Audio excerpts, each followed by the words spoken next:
नमस्कार मित्रांनो, सुस्वागतम. प्रेमाची गोष्ट या मालिकेच्या आजच्या भागामध्ये सर्वजण जेवण झाल्यानंतर बसलेले असतात आणि तेवढ्यात इंद्रायणी कोळी असते. तर ती कोमलला म्हणते की उद्यासाठी तू हा ड्रेस घालशील ना, नवीन ड्रेस घालशील ना. तेव्हा कोमल म्हणते की हो हो. तर मुक्ता विचारते की काय ग कोमल, अभिषेक किती वाजता येणार आहे. तेव्हा कोमल म्हणते की अगं वहिनी, अजून तसं काही बोलणं झालेलं नाही. आणि तेवढ्यात दरवाजाची बेल वाजते. तेव्हा सागर म्हणतो की 1 मिनिट. मुक्ता उठणार असते तर सागरच लगेच तो दरवाजात जातो आणि जे काही पार्सल आलेले असते ते सर्व पार्सल घेतो आणि त्या कुरिअरला थँक्यू बोलतो. तेव्हा तो निघून जातात. तर सागर ते सर्व पार्सल घेऊन आतमध्ये येतो. तेव्हा सागर ते टेबलवर पार्सल ठेवतो. तर कोमल म्हणते की बापरे, हे सर्व माझ्यासाठी. तेव्हा लगेच सागर म्हणत असतो की 1 मिनिट 1 मिनिट. लकी म्हणतो की दादू थांब, अरे तिचं लग्न ठरलं म्हणून हे सर्व गिफ्ट तिच्यासाठी. तेव्हा मुक्ता म्हणते की लकी 1 मिनिट, लग्न अजून ठरलेलं नाही. त्यावरती इंद्रा म्हणते की ठरलेलं नाही ना. अगं ठरेल ना मग. तेव्हा इंद्रा ही सागरला विचारते की सागरिया, अरे ही सर्व काय आहे. तेव्हा सागर सांगू लागतो की अगं माझ्या एका मित्राने स्टोर ओपन केले आणि त्याच्याकडून मी हे सर्व कपडे ऑर्डर केले. नवीनच असं त्याच्या दुकानाचं उद्घाटन झालं. मग बघा की कुणाला काय काय म्हणजे योग्य वाटते की नाही. तेव्हा मुक्ता विचारते की कुणासाठी काय काय बॉक्स आहे. तेव्हा कोमल लगेच सर्व बॉक्स उचकते आणि स्वातीताईचं जे काही आहे बॉक्स तिच्या हातात देते. स्वाती बघून खूपच खुश होते आणि अरे वा असे म्हणते. तर लकी सुद्धा बॉक्स उचकतो. तेव्हा मुक्ता म्हणते की 1 मिनिट सागर, अहो सई आणि आदित्यसाठी. तेव्हा सागर म्हणतो की मुक्ता अगं हा मोठ्या माणसांचा स्टोर आहे, त्यामुळे फक्त मोठ्या माणसांसाठी हे गिफ्ट आहेत. मुक्ता म्हणते की हो हो. आणि जे काही शेवट गिफ्ट असते तर लगेच कोमल म्हणते की वहिनी हे तुझ्यासाठी असेल. तेव्हा सागर लगेच उठतो आणि तो त्याच्या हातात घेतो आणि प्रेमाने तो मुक्ताला देत म्हणतो की यात माझ्या चॉईसचं असं काहीतरी खास आहे, कारण खास ते गिफ्ट सागरने आपल्या मुक्तासाठी आणलेले असते. तेव्हा मुक्ता ही खुश होऊन थँक्यू बोलते. तर लकी त्याचा कुर्ता बघून खूपच खुश होतो. दादू अरे हा बघ ना, कुर्ता किती छान आहे आणि किती रंग त्याचा किती छान, मला खूप छान दिसेल. आणि स्वाती सुद्धा त्याची साडी बघून खूपच खुश होते. वा भाई, खरंच रंग किती छान आहे, मला खूपच छान दिसेल. तेव्हा स्वाती सुद्धा म्हणते की खरंच खूप छान आणि कोमल सुद्धा म्हणते की वाव खरंच माझी सुद्धा खूप छान. म्हणून सर्वजण आपापली गिफ्ट बघून खूपच खुश होत असतात आणि सागर खूप खुश होतो. त्यानंतर मुक्ता जेव्हा आपलं हे गिफ्ट आहे तर ते उचकते आणि उचकल्यानंतर तिला तर धक्काच बसतो. ती घाईने लगेच आपलं गिफ्ट झाकून घेते. सागर विचारतो की आवडले ना. तर मुक्ता थोडी दचकते. सागर म्हणत असतो की अहो मी तुमच्यासाठी इतकं काही शोधलं, मग तुम्हाला हे गिफ्ट आवडलं ना. मुक्ता म्हणते की काय सागर हे गिफ्ट. तेव्हा कोमल लगेच म्हणते की वहिनी अगं बघू ना तुझ्यासाठी दादाने काय गिफ्ट आणले. लकी सुद्धा म्हणतो की हो हो उघड ना वहिनी, दाखव ना. तर मुक्ता म्हणते की नाही, कारण जे काही गिफ्ट त्याने आणलेले असते तर ते आता मुक्ताला कसे सर्वांना दाखव हेच तिला काही कळत नाही. सर्वजण मुक्ताचं गिफ्ट बघण्यासाठी अगदी उत्सुक असतात आणि सर्वजण मुक्ताला आग्रह करत असतात की अगं दाखव ना तुझं गिफ्ट. इंद्रा सुद्धा म्हणते की मुक्ता अगं दाखव. लकी म्हणतो की हो हो वहिनी पटकन उघड. स्वाती सुद्धा म्हणते की वहिनी अगं पटकन उघड, दादूने काय दिले तुला. तेव्हा सर्वजण एका आवाजात ओरडायला सुरुवात करतात की वहिनी अगं दाखव. आता मुक्ताला कसं म्हणजे समजत नाही की यामध्ये जर सागरने नाईट ड्रेस आणलेला आहे तो जर सर्वांना दाखवायचा, मग कसा दाखवायचा, म्हणून मुक्ताला टेन्शन येते. परंतु सागर लगेच मुक्ताच्या हातातील गिफ्ट घेतो आणि तो गिफ्ट लगेच तो खोलून सर्वांना दाखवतो. सागरच्या हातातील ते मुक्तासाठी आणलेले गिफ्ट बघून सर्वजण अगदी लाजतात आणि हसत असतात.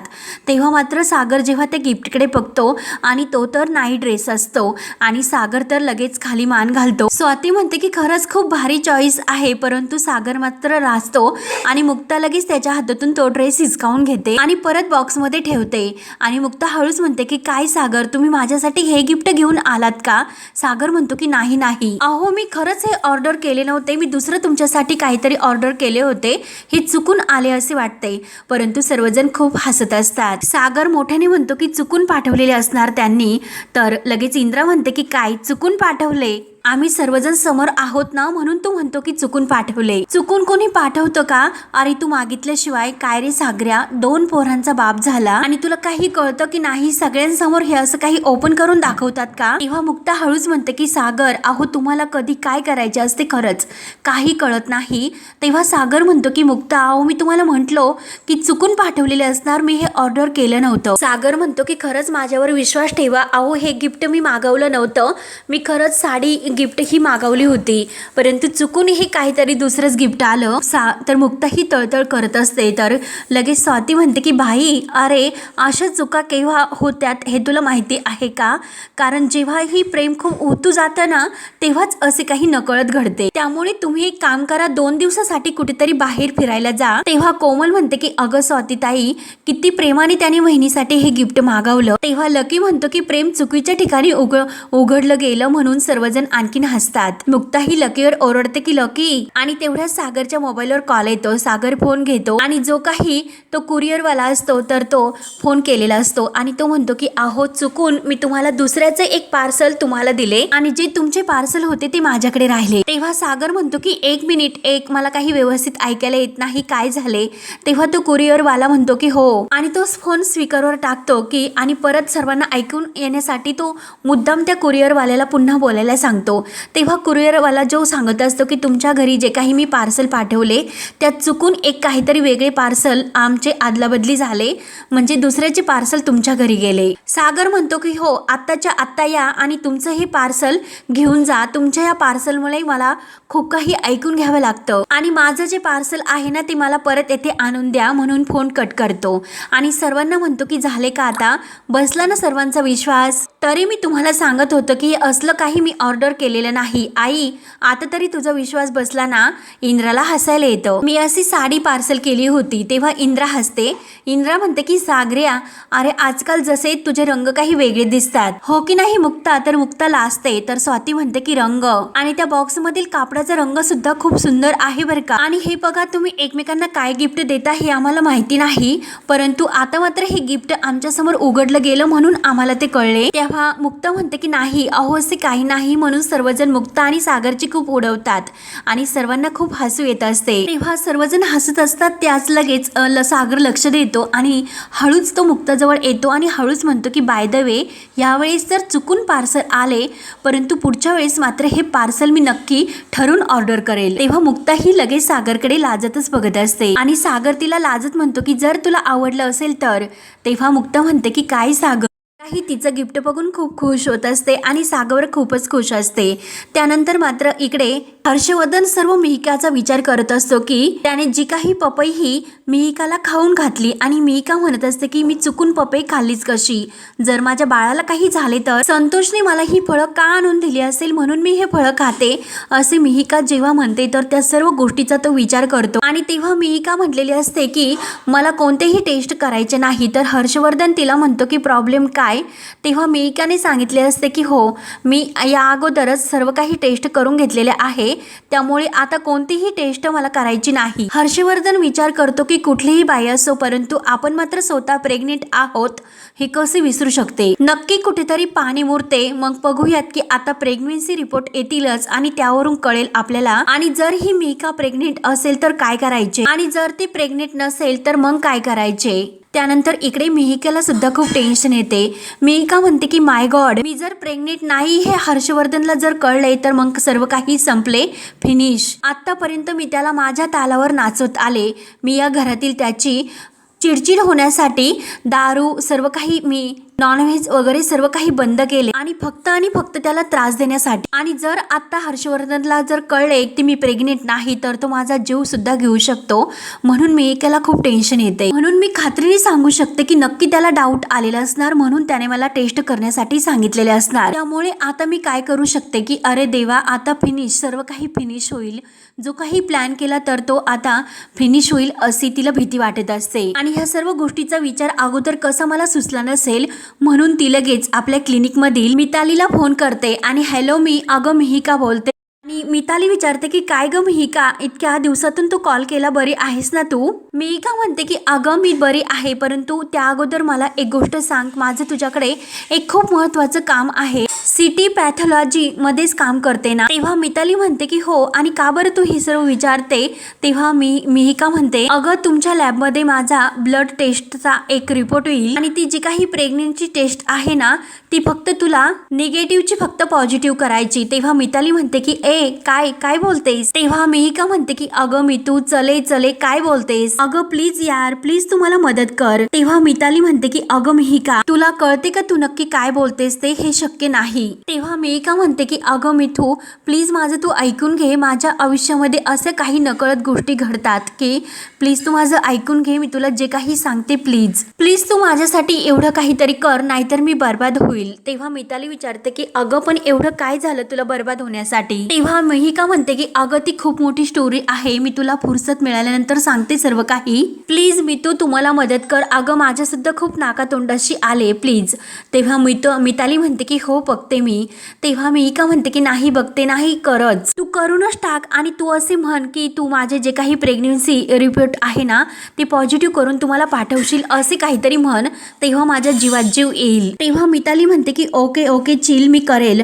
तेव्हा मिहिका म्हणते की थँक्यू सो मच आणि काम झाल्यानंतर तुम्हाला कळव. तेव्हा मिताली म्हणते की हो हो आणि लगेच ती बाय करून फोन ठेवते. त्यानंतर इकडे मिहिर सुद्धा एका प्रिन्सिपल सरांना फोन करतो आणि थँक्यू तुम्ही मला वेळ दिल्याबद्दल, मला तुमच्या एका स्टुडंटची अभिषेक केनी याची माहिती हवी होती. तेव्हा प्रिन्सिपल सर विचारतात की त्याचा पासिंग इयर काय आहे.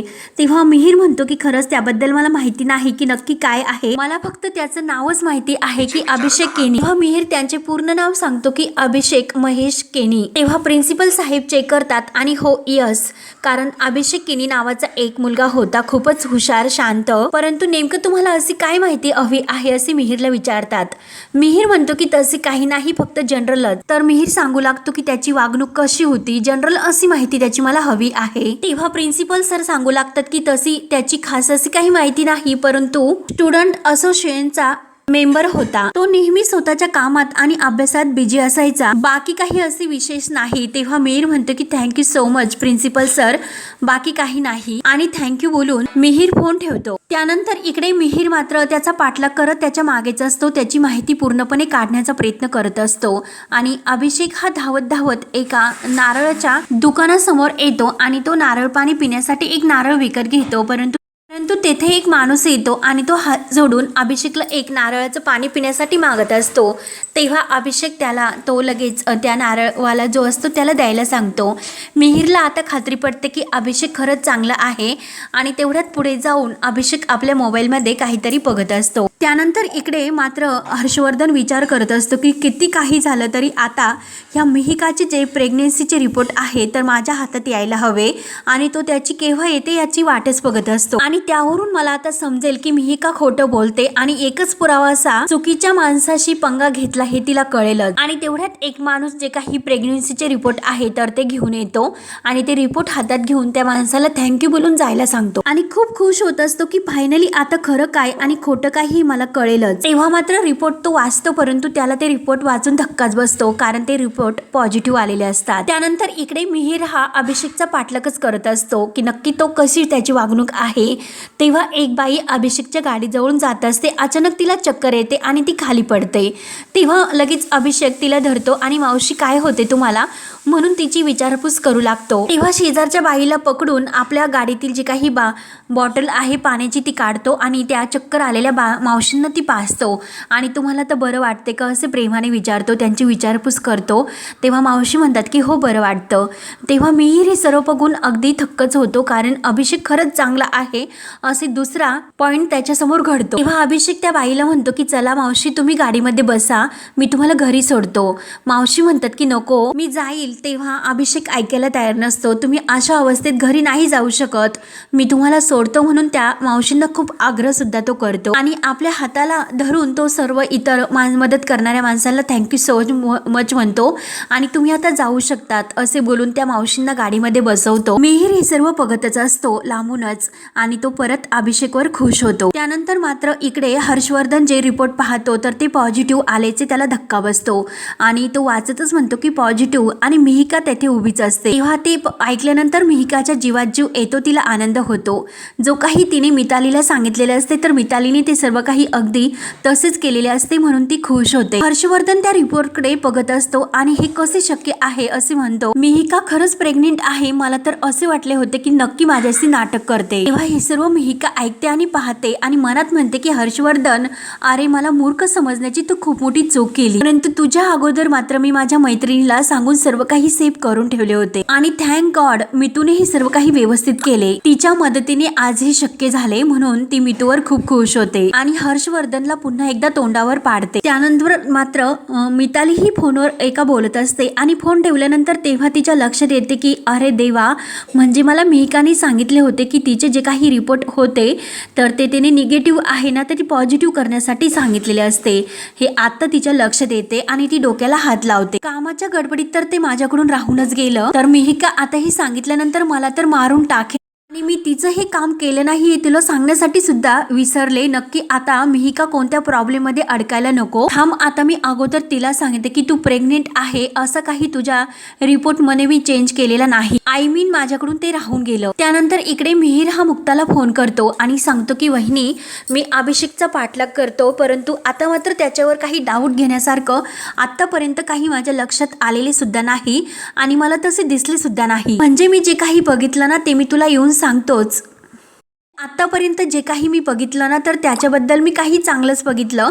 मी त्याच्या कॉलेजमध्ये सुद्धा चौकशी केली, तेथील सर्व लोक हे मला त्याच्याबद्दल चांगलं सांगतात. तेव्हा मुक्ता म्हणते की अरे मिहिर, असे कसे शक्य आहे, प्रत्येक जण चांगलाच बोलतो, असे कसे होईल. आणि त्याच वेळेस मिहिर जेव्हा फोनवर बोलत असतो तर तेवढ्यात सावनी ही अभिषेकला भेटायला येते आणि मिहिरचे लक्ष इकडे असल्यामुळे सावनीकडे काही लक्ष त्याचे जात नाही आणि मी म्हणजे अभिषेक सावनीचीच वाट बघत असतो आणि लगेच ते दोघे गाडीत तेव्हा मिहिर हा मुक्ताशी बोलत असतो की अगं वहिनी, तू माझ्याबद्दल सुद्धा काही चेक केलं तर तुला सर्व काही चांगलंच ऐकायला मिळेल. जर ही गोष्ट चांगली असते तर एखादी व्यक्ती जर चांगली असते तर चांगलंच ऐकायला मिळेल ना. तेव्हा मुक्ता म्हणते की हो करेक्ट आहे बाबा तुझं, पण तरी सुद्धा आपण अजून थोडी चौकशी करूयात, मग तू मला कळव की काही कळले तर. तेव्हा फोन ठेवल्यानंतर मुक्ताला थोडासा डाऊट येतोच, ती विचार करत असते आणि तेवढ्यात फोन ठेवल्यानंतर मिहिर मागे वळून बघतो तर अभिषेकची गाडी निघलेली असते. म्हणून त्याला धक्का बसतो आणि परत तो तिचा पाठलाग करण्याचा ठरवतो, कारण अभिषेकला ही सर्व माहिती असते की मिहिर त्याच्यावर लक्ष ठेवून आहे म्हणून. आणि तो सावनीला म्हणत असतो की थँक गॉड, तुमच्यामुळे मी त्या मिहिरवर इम्प्रेशन पाडू शकलो. म्हणजे मी ते खोटं नाटक केलं होतं, ते बाईला पैसे देऊन चक्कर यायला सांगितलं आणि नंतर तिला माझ्या गाडीमध्ये बसवले, हे सर्व काही मिहिर समोर मी नाटक केले होते. आणि सावनीला म्हणतो की हे तुमच्यामुळे शक्य झाले आणि तो मिहिर म्हणजे एकतर माझ्या पाठीमागेच लागलेला आहे. मी ज्या दुकानात गेलो तेथे सुद्धा तो होता, म्हणजे मी काय घेतो काय खातो यावर सर्व काही त्याचे लक्ष होते. तेव्हा सावनी खुश होत असते आणि अभिषेकला म्हणते की अरे, मी नावाची सावनी आहे, या सर्व गोष्टीचे भान मला अगोदरच असते. आता मिहिर बद्दल मला अगोदर माहिती होते म्हणून मी तुला हे सर्व सांगू शकले, म्हणूनच आपण फॉल्स असे इम्प्रेशन क्रिएट करू शकलो. पण आता मात्र यापुढे एक गोष्ट लक्षात ठेव की जर मुक्ताने काहीतरी वेगळं डोकं लावलं तर मात्र खूप मोठा असा प्रॉब्लेम होईल. मुळे मात्र आता यापुढे प्रत्येक पाऊल हे विचार करूनच टाक, कारण मुक्ता जशी दिसते तशी नाही, ती इतकी साधी नाही, कारण ती महा बनेल आणि अति हुशार आहे. तेव्हा अभिषेक म्हणतो की हो, हे सर्व मी लक्षात ठेवेल. त्यावर सावनी म्हणते की तू फक्त अभिषेक एक काम कर, तू घरी येऊन सर्वांचं मन जिंकण्याचा प्रयत्न कर. एकदा फक्त तुझ्यावर सागर खुश झाला तर मग झाले, कारण लोकांना काय वाटतं हे त्याला नंतर काही म्हटले तरी काही कळणार नाही, फक्त तू तुझ्यावर खुश असेल. अरे कधी कधी तर तू मुक्ताला सुद्धा जुमानत नाही, तू फक्त त्या कोमलला इम्प्रेस कर. एकदा कोमल तुझ्यात इम्प्रेस झाली तर सागर लगेच तुमच्या लग्नाची तयारी सुद्धा करेल, मग आपला ठरलेला प्लॅन आपल्याला व्यवस्थित काही करता येईल, तुझा बँक बॅलन्स सुद्धा वाढेल. तेव्हा अभिषेक खुश होतो आणि जे काही तुम्ही सांगितले अगदी तसेच मी करेल. तेव्हा सावनीचा जो काही प्लॅन आहे तो तिला सक्सेस झाला असे वाटत असते म्हणून ती खुश होते. तर हा भाग येथे संपतो. पुढील भागामध्ये सागर हा मुक्ताला सांगत असतो, कारण मुक्ताला सुद्धा अभिषेकबद्दल संशय असतो. सागर म्हणतो की मला असे वाटतं की आपण आतापर्यंत अभिषेकची जी काही काढलेली माहिती आणि आत्ताचं त्याचं वागणं, त्याला जे जज केले होते मी, तर मुक्ता म्हणते की तुम्हाला सुद्धा असेच वाटते ना. तेव्हा सागर म्हणतो की मलाच काय, सगळ्यांना सुद्धा असेच वाटते. सगळ्यांना मात्र मुलगा पसंत पडला. मुक्ताला मात्र धक्का बसतो, कारण मुक्ताला अगोदरच अभिषेकवरच म्हणजे संशय असतो. सागर म्हणतो की या बाहेर या चला. तर मुक्ता म्हणते की सागर 1 मिनिट मला तुमच्याशी बोलायचं. सागर विचारतो की काय, तर मुक्ता म्हणते की हा मुलगा आपल्या कोमलसाठी चांगला नाही. तेव्हा आता पुढे काय काय होत राहणार हे पाहण्यासाठी आपल्या चॅनलला नक्की सबस्क्राईब करत राहा. धन्यवाद.